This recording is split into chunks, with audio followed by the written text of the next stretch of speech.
My full presentation on this subject is 49 slides long and takes about half an hour.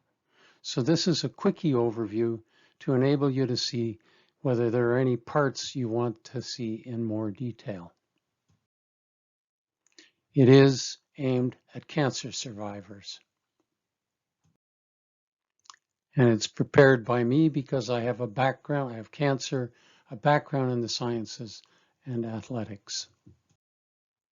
It talks about how much and what types of exercise, how hard, and what to do if you're overweight.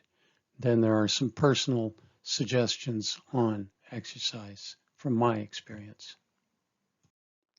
The benefits of exercise are set in an historic context going back 1900 years, but then brought right up to date with a modern study looking at the benefits to the mind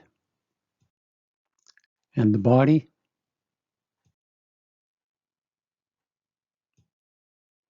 and giving a very specific example for older women.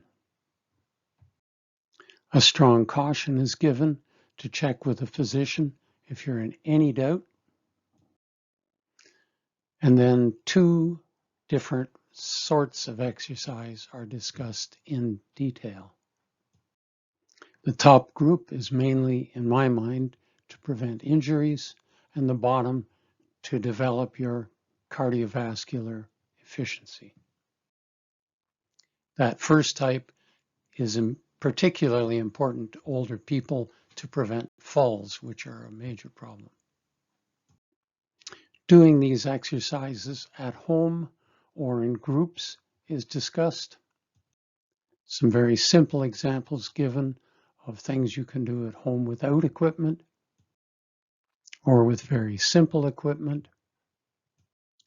Some examples are given of forms of exercise best done with personal instruction, either in groups or during a pandemic online. Most of the cardiovascular benefits come from aerobic exercise, and we discuss moderate and vigorous aerobic exercise. First off, how to tell the difference, some examples of moderate exercise, some examples of online virtual group experience, guidelines on how hard to exert yourself, how to tell how hard you are exerting yourself from your heart rate, a guideline as to what your heart rate means in terms of moderate and vigorous exercise. Then we discuss the consequences of overweight and obesity and give some measures to determine whether you are overweight or obese, ranging from as simple as a waist measurement with a guideline for men and women, calipers, inexpensive calipers with a guideline for men and women, and the World Health Organization's body mass index standard.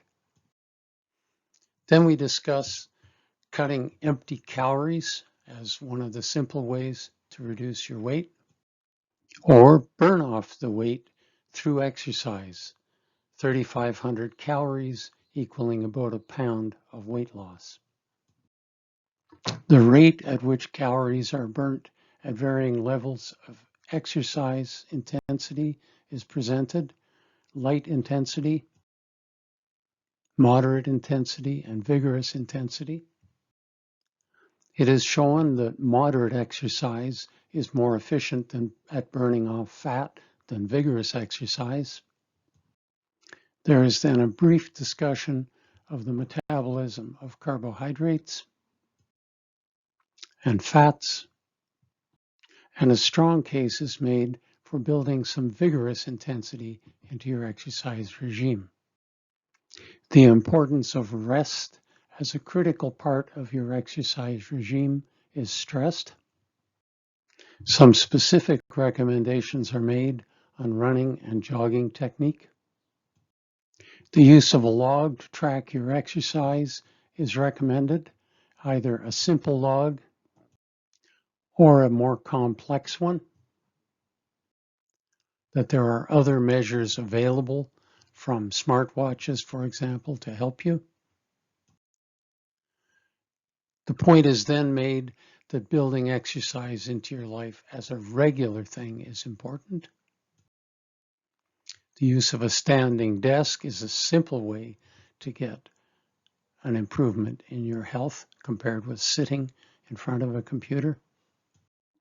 And in summary, it is found that exercise is beneficial to cancer patients. You should build it into your regular routine. Make sure you include regular rest days. Log your performance to track your improvements. You can use tools and instructions, but you don't have to. Exercising in groups when you can has some advantages, but the whole thing is to enjoy an improved quality of life. If you've made it this far through the Quickie overview and still want to hear more detail on any of the slides, you could always go to the full version. I've given you the address here, or you could simply search on YouTube for exercise and Elixir for cancer patients.